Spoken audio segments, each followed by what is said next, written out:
मैं करण शर्मा अपनी सहयोगी स्वाति के साथ मैं आपका एक बार फिर से स्वागत करता हूँ। संतों की बदनामी आखिर क्यों? संतों की बदनामी यानी देश और धर्म में बंटवारा यानी राजनीति को सहारा।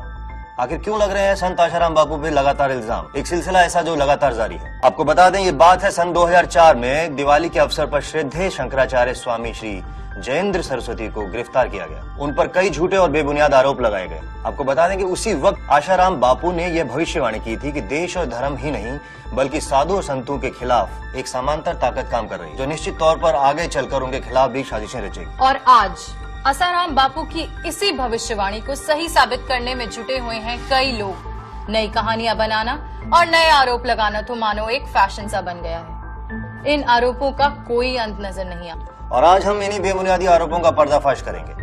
20 अगस्त 2013 को उत्तर प्रदेश की एक लड़की द्वारा आशाराम बापू पर छेड़खानी का बड़ा आरोप लगाया गया। दिल्ली में दर्ज एफआईआर में लड़की ने यह कहा कि बापूजी ने उन्हें कमरे में बुलाकर लगभग 1.5 घंटे तक उनके साथ छेड़खानी की। यह भी धमकी दी गई कि वह अपने माँ बाप को कुछ न बताएं।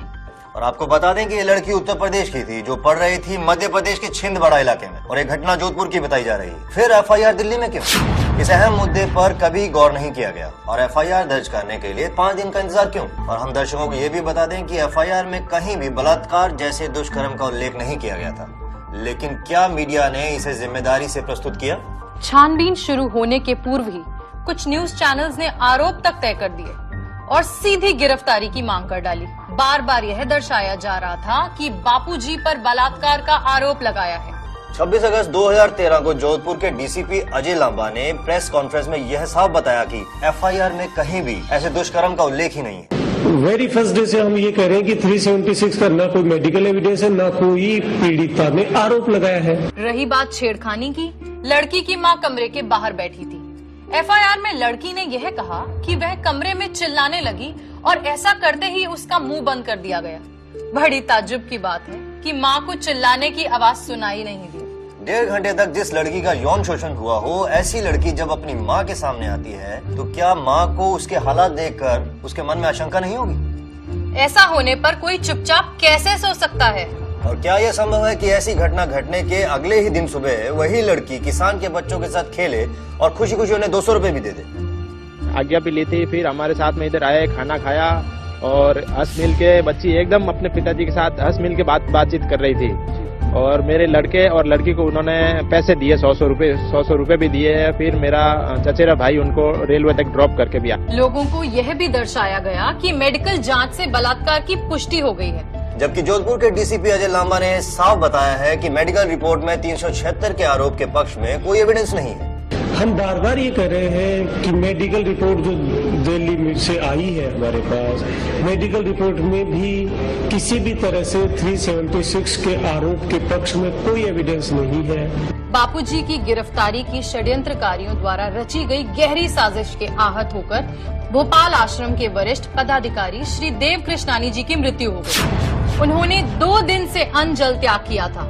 वह बापूजी के समधी थे। उनके अंतिम संस्कार के लिए बापूजी भोपाल पहुंचे। लेकिन आपको बता दें, मीडिया ने एक झूठी खबर फैलाई कि बापूजी अपने आश्रम में है ही नहीं बल्कि फरार है। यही नहीं, इंदौर आश्रम जाने से पहले बापूजी जोधपुर जाने के लिए भोपाल एयरपोर्ट पहुंचे भी, लेकिन वहां मीडिया और लोगों की भीड़ को देखते हुए बोर्डिंग काउंटर बंद करना पड़ा। मीडिया ने गड़े मुर्दे उखाड़ने शुरू कर दिए। जुलाई 2008 में गुरुकुल में 2 बच्चों की संदिग्ध मौत का मामला भी उठाया और आश्रम को तांत्रिक का अड्डा बताया गया। सीआईडी ने क्लीन चिट देते हुए कहा था कि आश्रम में कोई भी तांत्रिक गतिविधियां नहीं होती है। आपको बता दें कि सुप्रीम कोर्ट ने साफ तौर से कहा कि तांत्रिक गतिविधियों से बच्चे नहीं मारे जा सकते और 9 नवंबर 2012 को दिए फैसले में इस प्रकार की सभी आरोपों को पूरी तरह से खारिज कर दिया। लेकिन ऐसा लगता है कि हमारी मीडिया देश के सर्वोच्च न्यायालय से भी बढ़कर। मीडिया ने आरोप लगाने वाली लड़की की सहेली से बात की।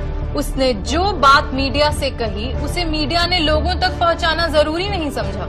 अधिकांश मीडिया द्वारा पूज्य बापूजी के चरित्र के साथ चीड़-फाड़ की साजिश की गई। यह बताया गया कि सरकारी वकील ने बापूजी की मेडिकल रिपोर्ट पेश की, जिसके मुताबिक बापूजी को यौन शोषण से संबंध रखने वाली बीमारी है। आरोप लगाने वाली लड़की के वकील ने कोर्ट में कही गई बातों पर स्पष्टीकरण करते हुए कहा कि जिनके ऊपर ऐसे आरोप लगते हैं उन्हें पीडियोफिलिया हो सकता है, लेकिन उन्होंने ऐसा कहा नहीं था कि बापूजी को पीडियोफिलिया है। लेकिन हमारे मीडिया की माने तो उन्होंने तो तय ही कर लिया था कि बापूजी को पीडियोफिलिया है। पूर्व आश्रमवासी वैद्य अमृत प्रजापति आपको बता दें कि यह वही शख्स है जो आश्रम में दवाओं में हेराफेरी करते हुए पकड़े जाने की वजह से आश्रम से निकाल दिया गया था। और सोचने वाली बात तो यह भी है कि उससे किसी ने यह नहीं पूछा कि अगर आश्रम में रहने लायक माहौल नहीं था तो वह 18 साल तक आश्रम में कैसे रहा। बेशर्मी की हर सीमा पार करते हुए इस वैद्य ने अपनी ही पत्नी को बुर्का पहनाकर एक प्रेस वार्ता करवाई, जिसमें इसकी औरत ने बापूजी पर यौन शोषण के आरोप लगाए। मीडिया ने घंटों तक इस बात को उछाला।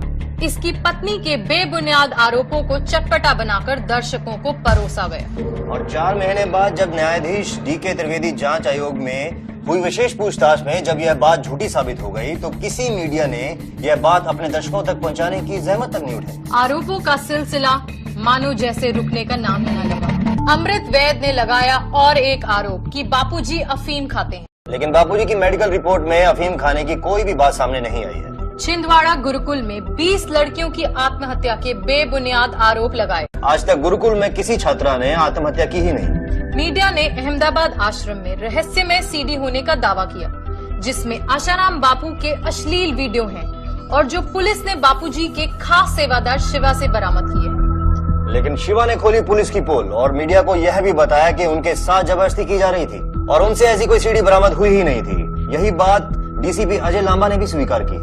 आश्रम से भागे हुए राजू चांडक ने दिसंबर 2009 को अपने शरीर पर गोली सेट करवा ली और गोली चलाने के आरोप आश्रमवासी गजानन पर लगाए। जांच में यह आरोप झूठे साबित हुए। आपको बता दें कि ये वही राजू चांडक है जो एक स्टिंग ऑपरेशन में एक लड़की को आशाराम बापू के खिलाफ रेप का आरोप लगाने के लिए 5 लाख रुपए देने को राजी होते हुए नजर आए। तो 5 ट्रस्टी मुझे आसाराम मर गया, नारायण कहीं चला गया, सुरेश कहीं अलग बैठा है, कोई अलग बैठा है, वहाँ कोई आदमी है नहीं जो ट्रस्ट की लिस्ट में था, तो क्या करोगे आप? पूरा हो जाएगा। और एक पूर्व आश्रमवासी महेंद्र चावला ने भी यह आरोप लगाए कि आश्रम में तांत्रिक गतिविधियां होती। उसकी विकृत मानसिकता के चलते उसे आश्रम से निकाल दिया गया।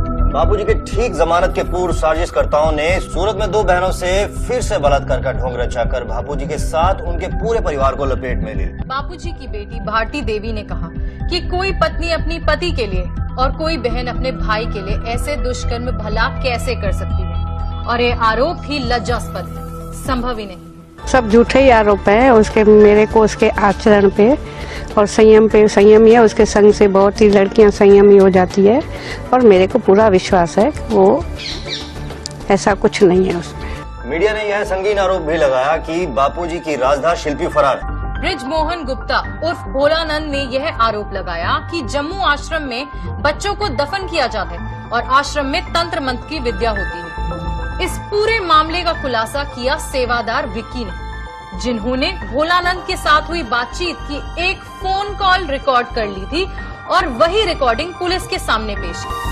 पुलिस द्वारा किए गए छानबीन से पता चला कि यह आरोप गलत है और बापूजी के आश्रम को ऐसे दर्शाया गया जैसे आश्रम नहीं अय्याशी का अड्डा हो। लोगों में आक्रोश पैदा करने की कोशिश की गई। कई सालों तक जमीन पर कब्जे करने और आश्रम को सील करने की बात की गई और कुछ आश्रम की बाउंड्रीज हटाई गई और लोगों को यह बताया गया कि आश्रम पूरी तरह से तोड़ दिए गए। मीडिया ने दावा किया कि अहमदाबाद आश्रम में पुलिस ने छापा मारा, जबकि DCP अजय लांबा ने प्रेस कॉन्फ्रेंस में यह साफ बताया है कि कोई छापा नहीं मारा गया। मीडिया में उछाला गया कि आरोप लगाने वाली लड़की के पिता ने यह बताया है कि आश्रम की ओर से धमकी वाली ऑडियो उनके पास है।